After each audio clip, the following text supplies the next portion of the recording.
إن الحمد لله صلى وسلم على نبينا مصطفى محمد صلى الله عليه وسلم وعلى آله وصحبه أجمعين أما بعد أعوذ بالله من الشيطان الرجيم بسم الله الرحمن الرحيم സൂറ അൻ-നിസാ 39-ാമത്തെ വചനത്തിന്റെ വ്യാഖ്യാനം നോക്കൂ നിങ്ങൾ. ആയത്തിന്റെ തന്നെ തുടർച്ചയാണിത്. അള്ളാഹുവിന്റെ മാർഗത്തിൽ ജനങ്ങളെ കാണിക്കാൻ വേണ്ടി ധനം ചെലവഴിക്കുന്നവരെ കുറിച്ചും അള്ളാഹുവിലും അന്ത്യനാളിലും വിശ്വസിക്കാത്ത ആ അവിശ്വാസികളെ കുറിച്ചും അള്ളാഹു വിശദീകരിക്കുകയാണ്. അലൈഹിം, അവരുടെ മേൽ എന്താണ് അവർക്ക് ഈ പ്രയാസമുള്ളത്, എന്ത് ദോഷമാണ് അവർക്കുള്ളത് എന്നാണ് അല്ലാഹു ചോദിക്കുന്നത്. എന്ത് പ്രയാസമാണ്, എന്ത് അനിഷ്ടകരമാണ് അവർക്കുള്ളത്. ലൗ ആമനൂ ബില്ലാഹി വൽ യൗമിൽ ആഖിർ, അല്ലാഹുവിനെ കൊണ്ടും അതുപോലെ പരലോകത്തെ കൊണ്ടും വിശ്വസിക്കുകയാണെങ്കിൽ എന്ത് പ്രയാസമാണ്, പ്രശ്നമാണ് അവർക്കുണ്ടാകുക എന്നാണ് അല്ലാഹു ചോദിക്കുന്നത്. യാതൊരു പ്രയാസവുമില്ലല്ലോ.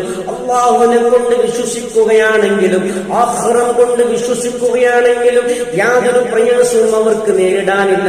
അതാണ് അല്ലാഹു ചോദിക്കുന്നത്. എന്ത് പ്രയാസമാണ് അവർക്കുള്ളത്? യാതൊരു പ്രയാസവുമില്ലാതെ വളരെ ലളിതമായ ഒരു വിശ്വാസശാസ്ത്രമാണ് ഇസ്ലാം മുന്നോട്ട് വെക്കുന്നത് എന്നാണ് ഈ ആയത്തിൽ കൂടി അല്ലാഹു സുബ്ഹാനഹു വ തആല നമുക്ക് പഠിപ്പിക്കുന്നത്.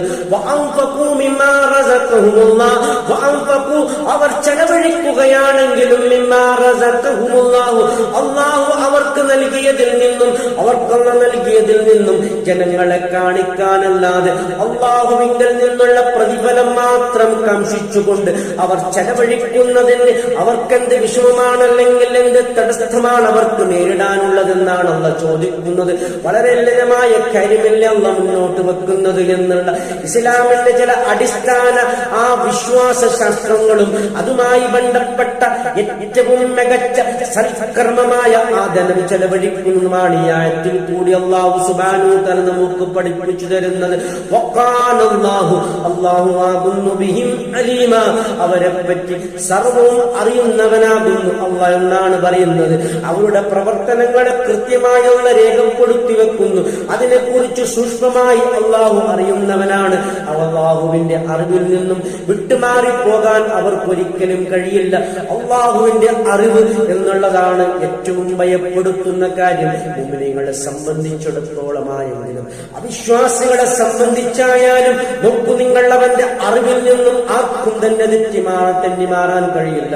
ആഖിറു ദഅവാനാ അൽഹംദുലില്ലാഹി റബ്ബിൽ ആലമീൻ.